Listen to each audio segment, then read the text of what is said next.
Well, hey there. It's Thursday, November the 19th, and it is good to be with you again this week.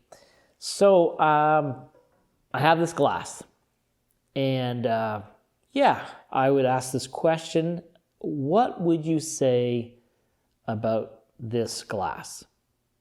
Would you describe it as being half full, or do you see it as half empty? What do you see? Of course, you likely know where I'm going with this. Do you tend to see life as half full? Are you appreciative for what you have, the possibilities, the hopes? Are you generally optimistic?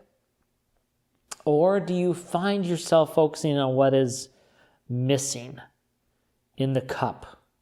What's not there, more than what is there? Certainly over the course of this year, even the most optimistic of us have been challenged as what we knew as normal before COVID came has changed so much. And each of us has experienced a certain amount of loss. And so, again, the most positive, optimistic of us might be hard-pressed to see that cup is half full. A couple of weeks ago, I happened to come across an article online that featured Michael J. Fox. Michael J. Fox is an actor, and I grew up watching Michael J. Fox play Alex P. Keaton on the 80s sitcom called Family Ties.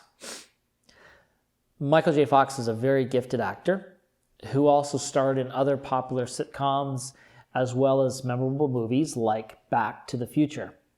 Now, Fox was first diagnosed with Parkinson's, which is a long-term degenerative disorder of the central nervous system. He was diagnosed with that back in 1991. He continued to act even though his symptoms were visibly getting worse. The most obvious were the tremors. In the article, Fox says that now after 30 years, the disease has taken a toll on his short-term memory, which affects his ability to learn and memorize lines. So now he focuses much of his time on writing. In addition to the Parkinson's, Fox underwent surgery to remove a non-cancerous tumor on his spine that was growing rapidly and causing horrible pain.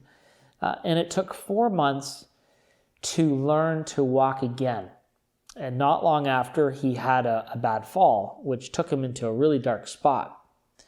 During the time when he was healing, he said that he came to understand that optimism is really rooted in gratitude. And this is what he said.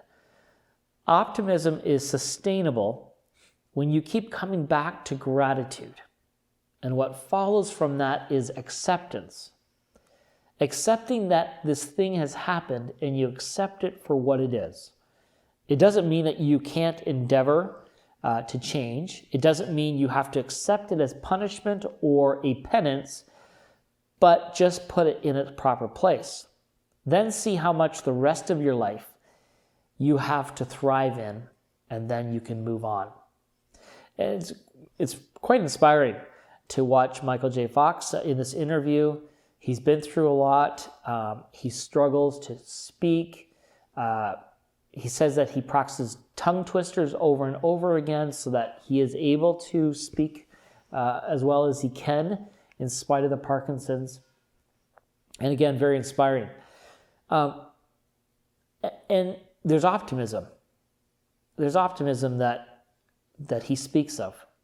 Now, being optimistic is expecting the best possible outcome or dwelling on the most hopeful aspects of a situation. That's being optimistic.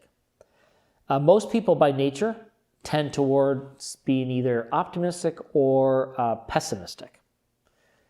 And that's even regardless of the relationship with God. It can be a natural personality trait.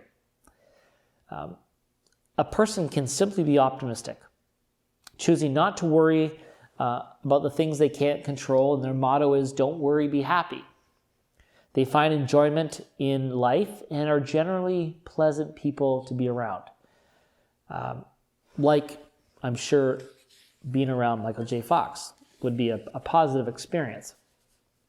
But there is, however, a difference between what we might call worldly optimism and biblical optimism. Just being optimistic, simply optimistic, may work temporarily, but there isn't really any foundation with it. For a Christian, optimism is a result of faith in the character of God. And the Bible refers to this as hope. Romans 15 verse 13 says this, "May the God of hope fill you with joy and peace as you trust in him, so that you may overflow with hope by the power of the Holy Spirit." So when we put hope in God, we put our trust in his sovereign plan, his plan for our life, whatever, in spite of whatever the circumstances tell us around us. Romans 8, verses 23 to 25 explains it this way. "But hope that is seen is no hope at all. Who hopes for what they already have? But if we hope for what we do not yet have, we wait for it patiently." And so the Apostle Paul, he's speaking of our future reward and the things that God has prepared for those who love him.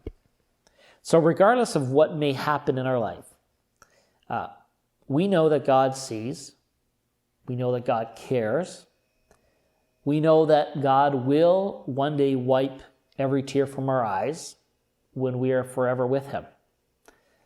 And so that confidence can give us an optimistic outlook even in the most difficult circumstances.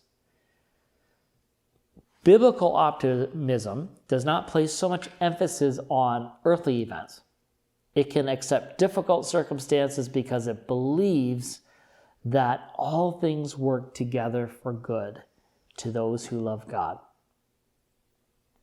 So godly hope looks beyond what we understand to view life from God's perspective. And so we may not be optimistic about every single thing on earth, but we can be very optimistic about the future of all who trust Jesus.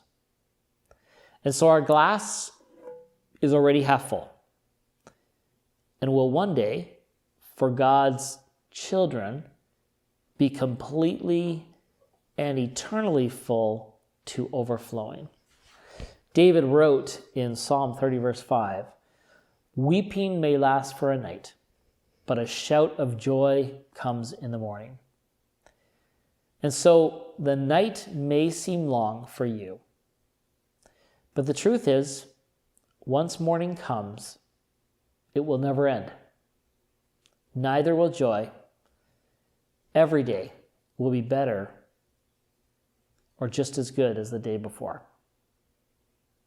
Be encouraged. The Lord bless you and keep you.